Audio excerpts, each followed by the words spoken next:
kasih. Oke, bismillahirrahmanirrahim. Kita mulai. Bismillahirrahmanirrahim. Li Sayyidina Muhammadin Rasulullah sallallahu alaihi wasallam ali jamil anbiya wal mursalin wassahabati wa qarabati wa tabi'in wa tabi'at tabi'in wa man tabi'ahum bi ihsanin ila yaumiddin. Wa nakhussu khususan li muallif hadzal kitab Al-Habib Abdullah Ba'alwi Al-Haddad wa nafa'ana bihi wa bi ulumi fid dharain amin. Wa liqad hajatina min hawaijidina al-akhirah sallallahu maqasidana yassarallahu umurana umurad dunya al-akhirah. Al-Fatihah. A'udzu billahi minasyaitonir rajim. Bismillahirrahmanirrahim. Alhamdulillahirabbil alamin. Arrahmanirrahim. Maliki yaumiddin. Iyyaka na'budu wa iyyaka nasta'in. Ihdinas siratal mustaqim, siratal ladzina an'amta 'alaihim ghairil maghdubi 'alaihim waladdallin. Amin amin ya rabbal alamin. Baik. Sebelum kita melanjutkan kemarin mereview pelajaran yang kemarin, di mana kemarin itu kita membahas tentang kerasnya hati. Kerasnya hati, dan salah satunya itu kerasnya hati itu bahayanya adalah sesuatu yang paling bisa menjauhkan manusia dari Allah Subhanahu wa Ta'ala. Dan juga dibahas penyebab manusia itu celaka ada 4. Yang pertama itu kerasnya hati, jumudul aini, kerasnya penglihatan, ataunya kerasnya mata. Pakai gelas saja. Kerasnya mata, atau maksudnya kerasnya mata itu ketika mendengar kematian dia tidak bersedih, ketika pokoknya itulah kerasnya mata. Jumudul ain itu kan kerasnya mata atau keringnya mata. Jadi tidak mudah tersentuh lah gitu. Gelas saja. Wal hirsi, tamak, terus besarnya angan-angan. Itu adalah 4 hal yang akan menyebabkan manusia itu mengalami kecelakaan dalam hidup. Artinya kehidupannya itu akan sengsara. Wong lek tulul amal pengangen-ngangene gede tok yo mek entuk pengangen-ngangen aja. Dia hanya bercita-cita tapi tidak akan pernah terwujud. Terus bahaya yang berikutnya yang berada di dalam hati, ya kan, yang perlu kita ketahui menurut Al-Habib Abdullah Ba'alwi Al-Haddad seperti yang dijelaskan di sini, itu adalah lalai. Lalai ini itu lebih mudah daripada kerasnya hati, karena dia namanya lalai itu tinggal disadarkan saja.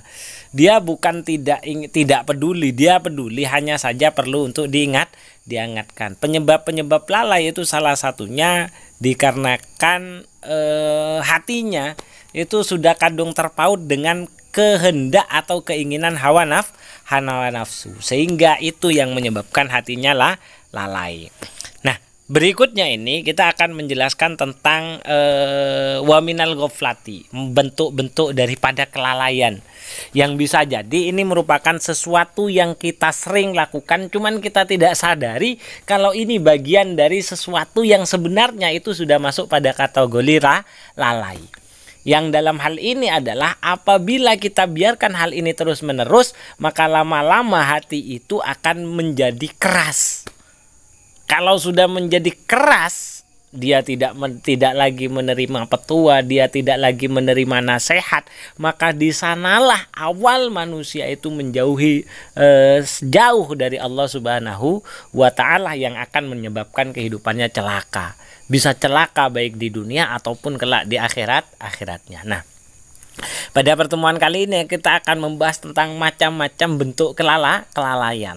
Agar kalau kita tahu pelajaran ini, harapannya adalah kita tidak sampai memiliki hati yang keras. Karena setiap kita lalai sadar, iki bagian dari kelalaian. Kembali lagi disadarkan hati kita. Bismillahirrahmanirrahim. Baik, langsung kita bacakan kitabnya aja. Waminal ghaflati. Bismillahirrahmanirrahim. Waqad qalal musannifu rahimahumullahu ta'ala wa nafa'ana bihi wa bi'ulumi fid dharain amin. Amin wa ya mujibas sa'ilin. Wa minal ghaflati lan iku setengah sangking maceme laline ati. Ayakroa utawi yento maca sapa al abdu, maca wis Al-Qur'ana ing Al-Qur'an. Ini salah satu bentuk lalai.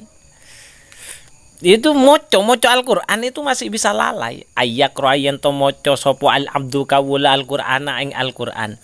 Al-karima kang mulya apa Al-Qur'an. Ayakra au yasma'ahu. Au yasma'ahu utawa yen to ngrungokake sapa abet ing Al-Qur'an. Moco utawa krungu Al-Qur'an tapi fala yatadabbaruhu.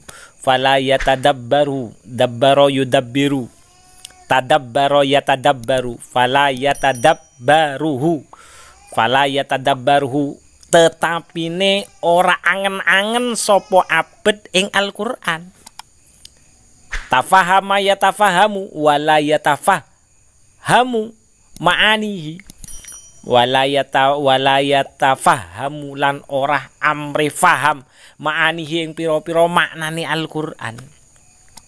Itu bagian dari bentuk lalai yang apabila kita biarkan itu akan menyebabkan kerasnya hati kita. Lah kalau hati sudah keras, sudah tidak bisa menerima nasihat, dia sudah tidak bisa menerima nasihat, tidak memiliki rasa belas kasihan, tidak memiliki kepedulian, itu tandanya hati itu sudah keras.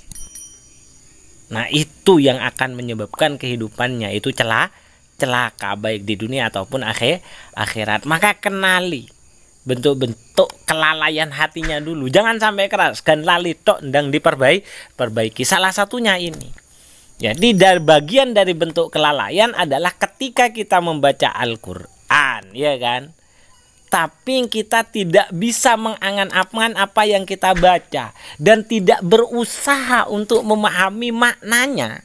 Jadi gak gelem usaha, makanya bangga dengan kebohongan itu wis alamat wis. Wong bangga dengan kebohongan. Kalau cerita yang sebelumnya kan bagian dari sifat jelek itu adalah bangga dengan kebohongan. Dan di dalam kitab Nasha'ihul Ibad itu juga dijelaskan salah satu hal yang menyebabkan dunia dan akhirat itu rusak ketika ada seorang bodoh itu bangga dengan kebodohannya. Makanya tetap butuh usaha. Ya nggak bisa baca kitab, belajar baca kitab. Kalau tidak tahu maknanya Al-Quran, belajar maknanya Al-Quran. Baca Al-Quran sekarang ditingkatkan baca Al-Quran plus maknanya atau dengan terjemahannya. Pahami sedikit demi sedikit. Karena kalau tidak, manfaat membaca Al-Qurannya itu tetap manfaat. Cuman sekali lagi tidak akan bisa memberikan pengaruh kuat agar bisa berdampak kepada perilaku dan sikap dalam kehidupan sehari-hari. Kan itu. Tapi yang duduk gak manfaat. Saman gan maca Al-Qur'an iku wis apik. Bagus itu sudah. Cuman dampaknya sanggup merubah kondisi manusia. Bisa tanha anil fasya wal munkar, ya kan? Bisa membuat dirinya menjadi orang yang soleh. Alhamdulillah kalau bisa jadi muslim apabila selain apa yang dia baca dia sanggup untuk mengangan-angannya, apalagi sanggup untuk memahaminya. Di sini itu harus ada yatafahamu, berusaha untuk memahami. Yatadabbaru, berusaha untuk merenungkan makna Al-Qur'an yang kita baca. Walayakifu lan ora bisa mandek ngono lho inda awamirihi ing dalem nalikane kesebut pira-pira perintah Gusti Allah atau Al-Qur'an, wa zawajirhi lan ancamane Al-Qur'an, wa mawa'idhi lan pira-pira pitutur baguse Al-Qur'an, wa qawarihi apa qawari gak sadar ketika dicaci oleh Al-Qur'an. Artinya ya iki enake wong jare Gusmus itu kan gitu. Saya itu membaca Al-Qur'an, qawarihi itu berarti sindiran atau cacian di dalam Al-Qur'an. Kata Gusmus itu, dawuhnya Gusmus kan pernah bilang kayak gini, wa qawarihi lan pira-pira sindiran utawa cacian utawa pemeleh-meleh Al-Qur'an. Kata Gusmus kan kayak gini, saya itu baca Al-Qur'an, melihat ini ciri-cirinya orang munafik, tapi kok kayaknya sering aku kerjakan. Sekali lagi saya membaca ini memang ayatnya turunnya kepada orang kafir, tapi kok seolah-olah sering aku kerjakan. Jadi saya itu membaca Al-Qur'an seolah-olah senantiasa ditempeleng kanan kiri dihantam kanan kiri, disindir serta dimarahi oleh Al-Quran. Jadi kadang ketika kita membaca Al-Quran seolah-olah kita itu terhakimi oleh Al-Quran. Itu kata Gus Mus. Maka kalau sampean membaca Al-Quran tidak merasa seperti apa yang aku rasakan, berbahagialah kalian-kalian yang tidak pernah mengetahui mana Al-Quran. Karena apabila kamu sadar maka kamu akan tersiksa ketika membaca Al-Quran. Guyone Gus Mus sih kayak gitu. Maka berbahagialah anda-anda yang tidak paham makna Al-Quran katanya. Akhirnya hadirin pada saat itu ketawa. Nah itu maksudnya.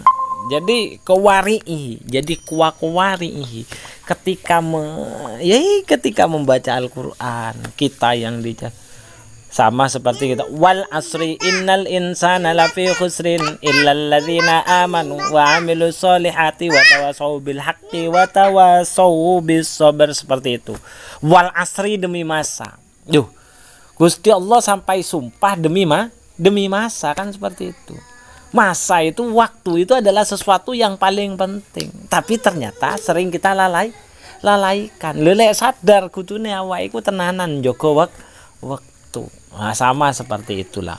Fawailul lil musallin, ya kan, celakalah bagi orang yang bersolat gitu loh. Kita baca sih enak, gak ngerti maknanya ya wajar. Padahal awake dhewe cara salat Allahu Akbar. Loh kok wis moro-moro Assalamualaikum warahmatullahi, ya kan, itu yang terjadi.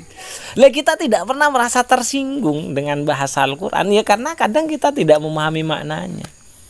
Tapi kalau kita paham membaca maknanya daripada apa yang terdapat di dalam Al-Quran, maka pada saat kita membaca fawailul lil musallin alladzina hum an sholatim sahun, celakalah bagi orang-orang yang sholat, yaitu orang-orang yang ketika dia membaca, ketika dia itu membaca fawailul lil musallin, ketika dia itu membaca Al-Quran, melakukan sholat itu sahun, lupa, lalai. Ya seperti itu, sudah lalai ketika melakukan sholat. Ternyata yaitu ya lalai. Allahu Akbar ghairil maghdubi alaihim waladdallin, amin.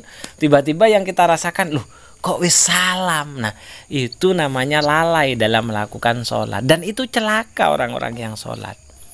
Nah itu bagian dari bentuk-bentuk yang namanya ghaflah.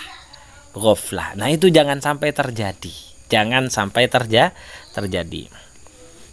Wa kadzalika lan iku koyok mengkono Al-Qur'an, ahaditsu Rasulillahi sallallahu alaihi wasallam, utawi piro-piro hadis Rasulullah sallallahu alaihi wasallam. Alaihi muka iku tetep ing atase Rasul as-shalatu ta'i tambahi rahmat ta'zim wassalamu lan keselamatan. Wa kalamus salafi lan dawe ulama salaf as-shalih kang padha saleh. Ridwanullahi utawi ridhone Gusti Allah iku alaihi muga tetep ing atase salafus saleh. Untuk ulama salaf dan ulama kholaf sebelumnya sudah saya jelaskan ya. Kalau dilihat dari kurun waktu yang kategorinya ulama salaf itu adalah ulama-ulama sekitar 400 tahun setelahnya Hijriah, itu kategori ulama salaf. 400-500 tahun setelahnya Hijriah itu sudah masuk pada ulama kholaf. Itu kalau dilihat dari tahun ulama salaf, ulama kholaf. Kalau dari pemikiran ulama salaf, ulama kholaf itu salah satunya dalam penafsiran masalah ayat-ayat yang mutasyabihat. Ayat-ayat mutasyabihat itu seperti ayat-ayat kayak alif lam mim, ya kan? Alif lam mim itu maknanya apa? Rata-rata semua tafsir itu mengatakan Allahu a'lamu bimuradihi. Itu. Kalau ulama kholaf ada yang mengatakan alifnya itu Allahu, lamnya itu Jibril, mimnya itu Muhammad. Ada yang mengartikan seperti itu. Nah, kalau ulama salaf, contoh lagi dalam proses penafsiran yadullah fauqa aidihim. Kalau ulama salaf, kata yadun yang memiliki makna tangan itu tetap diartikan makna tangan. Tapi kita tidak boleh membayangkan Allah itu memiliki tangan seperti tangannya makhluk. Kalau ulama kholaf itu mengartikan kata yadun yang memiliki makna tangan itu tidak diartikan dengan makna tangan, tapi yang diartikan dengan kekuasaan. Jadi yadullah fauqa aydihim itu diartikan kekuasaan Allah berada di atas kekuasaan mereka. Itu kalau ulama kholaf. Kalau ulama salaf mengartikan tangan Allah berada di atas tangan mereka. Tamping tauhid mereka sudah betul gitu loh. Ulama salaf itu mana yang lebih kuat antara pendapatnya ulama salaf dan pendapatnya ulama kholaf? Ternyata semua ulama sepakat itu lebih kuat pendapatnya ulama salaf. Oke, kita lanjut ya. Jadi itu salah satu bentuk-bentuk dari kelalaian, bentuk-bentuk kelalaian hati. Jadi bentuk kelalaian hati membaca Al-Quran tapi tidak pernah berusaha untuk mentadabburi, merenungi maknanya, dan tidak pernah berusaha untuk memahami makna Al-Quran. Itu bagian dari bentuk lalainya hati, penyebab dari lalainya hati.